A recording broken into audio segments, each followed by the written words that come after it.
नदियों से आदर पाना है तो पर्वत छोड़ निकलना होगा। 45 साल की उम्र में एक बहुत अच्छी जमी जमाई नौकरी छोड़ने के पीछे यही दो पंक्तियां थी।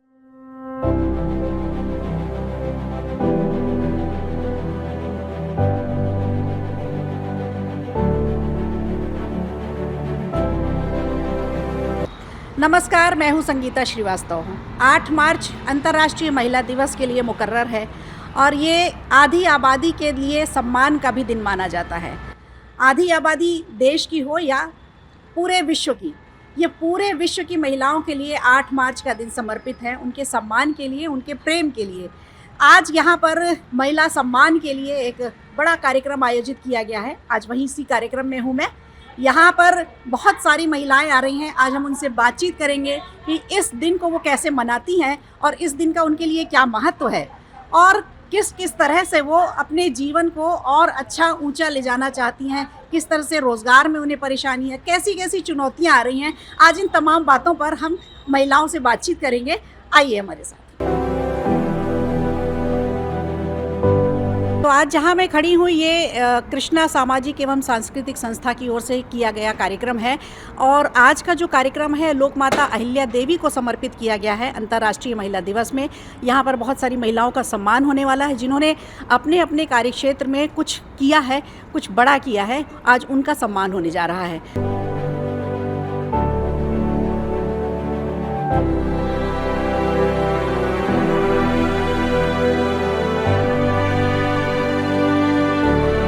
महिला दिवस पर आप क्या बोलना चाहेंगे? किस तरह की चुनौतियां हैं इस समय महिलाओं के लिए? महिलाओं के लिए तो बहुत बड़ी चुनौतियां हैं।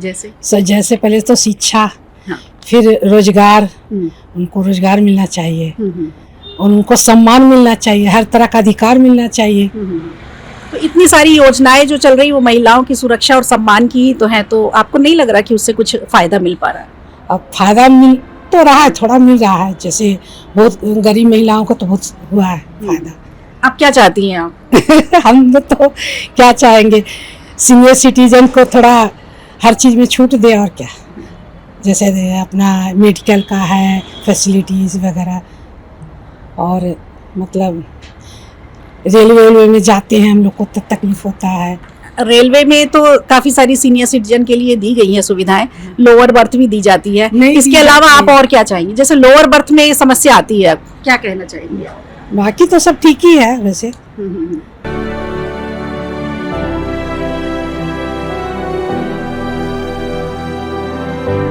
हमारे साथ महिला एडवोकेट हैं। हम जानेंगे कानून की जानकारियां महिलाओं को किस हद तक हैं और क्या क्या चीज़ें हैं जो जानना ज़रूरी है महिलाओं के लिए। क्या नाम है आपका?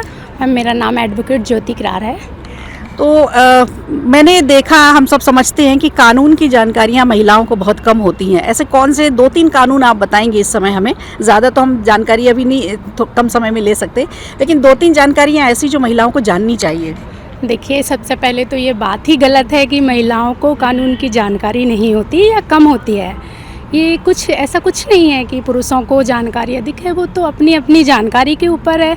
जो पढ़ता है अच्छा, जो वर्क करता है अच्छा, उसको ऐसी जानकारी होती है। और बाकी अभी हाल फिलहाल में सबसे ज़्यादा हमारे भोपाल में जो केसेस चल रहे हैं वो अभी महिलाओं से संबंधित ही ज़्यादा से ज़्यादा 90% केस ऐसे हैं जो महिलाओं के डाइवोर्स के, घरेलू हिंसा के, ये केस हमारे बीच चल रहे हैं।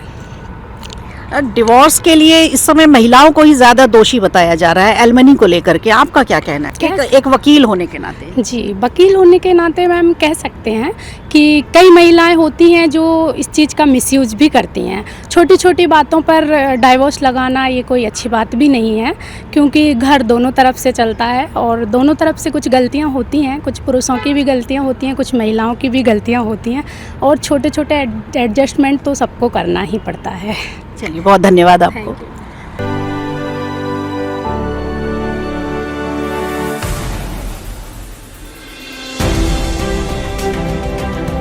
देखिए, हमारे साथ इस समय मध्य प्रदेश मोहन सरकार की कैबिनेट मंत्री हैं जो राजधानी भोपाल से निकलकर अब इनके पास जिम्मेदारियां पूरे प्रदेश की हैं और आज अंतर्राष्ट्रीय महिला दिवस मनाया जा रहा है। सबसे पहले आपको इसकी बहुत बहुत बधाई। बहुत धन्यवाद और आपको भी बधाई।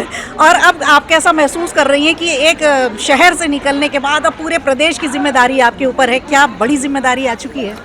निश्चित रूप से बड़ी जिम्मेदारी तो है, पूरे मध्य प्रदेश की जिम्मेदारी है और इस दृष्टि से और ज़्यादा समर्पण के साथ और ज़्यादा मेहनत के साथ हम सबको मिलकर काम करना है। जो जिम्मेदारी मिली है, जो दायित्व मिला है, उसका निर्वहन इस प्रकार से करना है कि सबके लिए हम प्रेरणा बने। और इसलिए राजनीति के क्षेत्र में महिलाओं की भागीदारी को मैं मानती हूँ कि न केवल ये महिलाओं के शोषण चक्र के विरुद्ध एक बड़ी पहल है, बल्कि ये आने वाले समय में लोकतंत्र की भी बहुत बड़ी सफलता होगी। तो महिलाओं के राजनीति में द्वार खुल रहे हैं।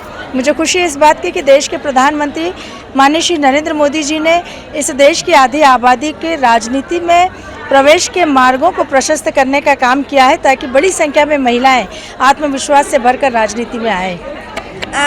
महिलाएं जो है अभी देखा जा रहा है कि बहुत आगे बढ़ रही हैं, चाहे शिक्षा का क्षेत्र हो, रोजगार में, कारोबार में, हर जगह बढ़ रही हैं, लेकिन फिर भी चुनौतियां हैं उनके लिए।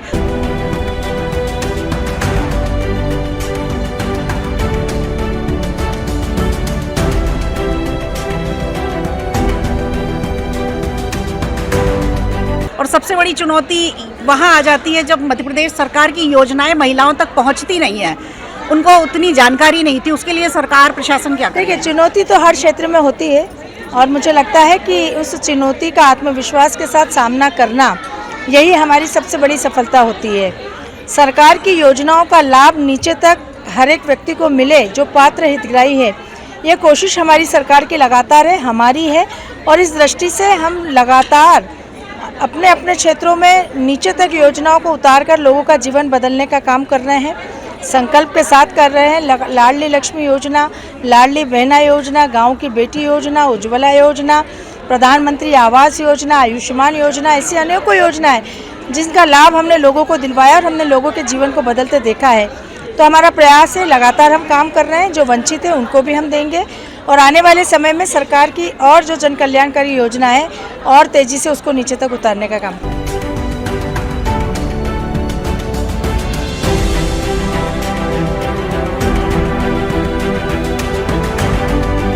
एक बात और पूछूंगी आपसे, बच्चियों की सुरक्षा के लिए क्या संदेश देना चाहेंगी महिलाओं को और जो जनप्रतिनिधि हैं उन्हें? देखिए बेटियों की सुरक्षा निश्चित रूप से अगर हम ये कहें कि ये सरकार की जिम्मेदारी है तो ये बिल्कुल गलत होगा। बेटियों की सुरक्षा शासन, प्रशासन, परिवार और समाज सबकी सामूहिक जिम्मेदारी है। सरकार कानून बना सकती है, प्रशासन सख्ती से उसे लागू कर सकता है, लेकिन परिवार और समाज में हर समय हमें बेटों को ये बताना होगा कि हर बहन, हर महिला उसके लिए सम्माननीय है और हर बेटी को ये बताना होगा कि तू कमज़ोर नहीं है। हर बेटी को मजबूत बनाना होगा, मजबूत बनाने के संस्कार देने होंगे, बेटों को महिलाओं का सम्मान करने का संस्कार देना होगा, तब जाकर हम बेटियों को सुरक्षित कर पाएंगे। इसलिए शासन, प्रशासन, परिवार और समाज, ये सामूहिक जिम्मेदारी सबकी है। चलिए, बहुत बहुत धन्यवाद आपका। हमारे साथ इस समय पूजा यादव हैं और हम उनसे जानेंगे कि आज के समय में महिलाओं के लिए किस तरह की चुनौतियां हैं और उन चुनौतियों से कैसे पार पाया जाए।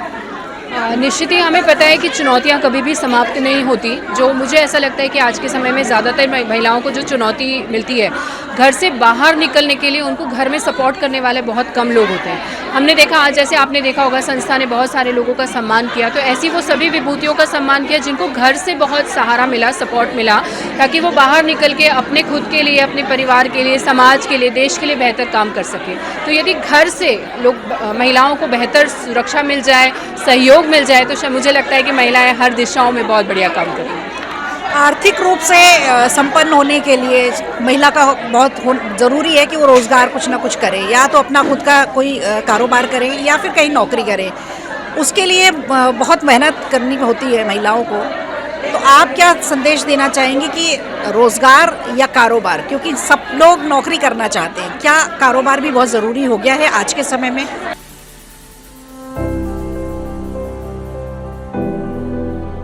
देखिए, मेरे ख्याल से दो तरह की बातें हैं इसमें। पहला ये है कि आप रोज़गार करना चाहते हैं और उसके लिए आपने उतनी स्किल्स ली है क्या। जहाँ तक फाइनेंशियली इंडिपेंडेंट होने की बात है, उसको घर में भी मेरे ख्याल से पति के साथ, परिवार के साथ, पिता के साथ बैठ के इसका कोई ना कोई उपाय निकाला जा सकता है कि महिलाएं अगर रोज़गार नहीं भी करना चाहती है तो उनको आर्थिक रूप से सक्षम कैसे बनाया जाए, क्योंकि ये तो आजकल हो गया है कि हर महिला को अपने ज़रूरतों के लिए या अपने परिवार के लिए पैसे मांगना किसी से भी अच्छा नहीं लगता। तो डेफिनेटली अगर रोज़गार करना चाहती हैं तो फिर से वही कि परिवार का साथ हो, परिवार का सहयोग हो, और अगर रोज़गार नहीं भी करना चाहती हैं तो परिवार किस तरीके से उनको संबल दे कि उनको एक एक पैसे के लिए किसी पे मोहताज ना होना पड़े।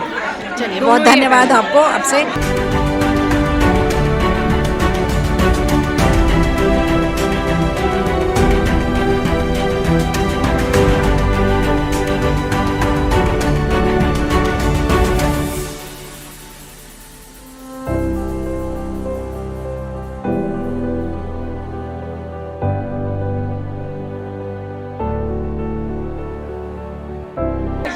पहले तो आप सभी को महिला दिवस की ढेर सारी बधाई, शुभकामनाएं।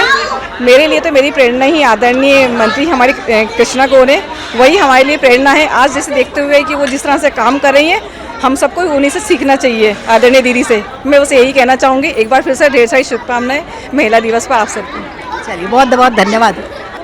महिला दिवस पर मैं बहुत अच्छा महसूस कर रही हूँ और बहुत खुश हूँ, और मैं ये संदेश देना चाहूँगी कि ये दिन सबको, महिलाओं को प्राउड करना चाहिए कि हम एक महिला हैं और हम महिलाओं के लिए जितना जो करना चाहें सब कर सकते हैं।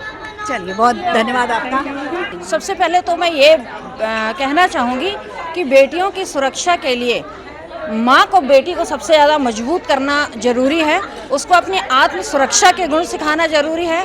और दूसरा, एक महिला होने के नाते मैं एक बहुत दृष्टिपात कर रही हूँ समाज की चीज़ों पर। बेटियों की स्वतंत्रता की बात नहीं है, लेकिन मैं स्वच्छंदता की पक्षधर नहीं हूँ। ऐसी कोई भी चीज़ नहीं होनी चाहिए, पहनावे ओढ़ाने से लेके, व्यक्तित्व से लेके, कि किसी की कुदृष्टि उन पर पड़े और वो बाध्य हो इस तरीके की गतिविधियाँ आगे घटित हों। तो मैं ये कहना चाहूँगी कि हर महिला के अंदर रानी लक्ष्मीबाई है, दुर्गा है, पार्वती है, लेकिन उनको जागृत करने का काम हमारे घर से, हमारे विद्यालय से शुरू होना चाहिए।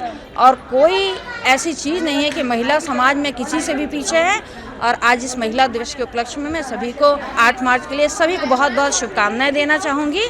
तो महिला दिवस पर तमाम महिलाओं से बातचीत हुई हमारी, जिसमें शिक्षा से जुड़ी महिलाएं थी, जिन्होंने शिक्षा के क्षेत्र में बहुत काम किया, जिन्होंने मेडिकल के क्षेत्र में बहुत काम किया, किसी ने फैशन के क्षेत्र में काम किया। तो सारी क्षेत्र में काम करने वाली महिलाएं हैं जो आगे बढ़ के अपना काम कर रही हैं। बहुत सारी महिलाएं यहाँ सम्मानित भी हुई हैं। लेकिन एक बात यही है कि उसे घर से ही शुरुआत करनी पड़ेगी, खुद को मजबूत बनाना होगा और उसके परिवार के लोगों को उसे सहयोग देना पड़ेगा, तब वो आगे निकल पाएगी और तभी वो आगे अपना जीवन भविष्य सुधार पाएगी और अपने भविष्य के लिए कुछ नया कर पाएगी।